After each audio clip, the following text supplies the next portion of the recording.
ఏం లేదు, తౌడు మీసాను ఇంటికాడ మర్చిపోయినాను. ఆయన చెప్పేది ఏందో చెప్పవా నాకు అట్లా. మిసాను ఇంటికాడ మర్చిపోయినా.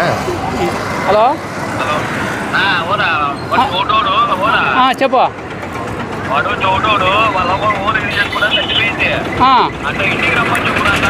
చెప్తాలే, నేను చెప్తాను, నాకు అర్థమై చెప్తాలే.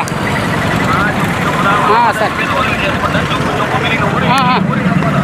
మీ అవ్వ ఓలిగలు చేసుకుంటా చచ్చిపోయిందంట. మీ అవ్వ ఓలిగలు చేసుకుంటా చచ్చిపోయిందంట. ఓలిగలు చేసుకుంటా మీ అవ్వ చచ్చిపోయిందంట. కవర్ నాది కాదు అది. నేను ఇంకేడ మొత్తుకుంటా. మీ అవ్వ చచ్చిపోయిందంట, ఇట్లా ఓలిగలు చేసుకుంటా చచ్చిపోయిందంట. అవ్వ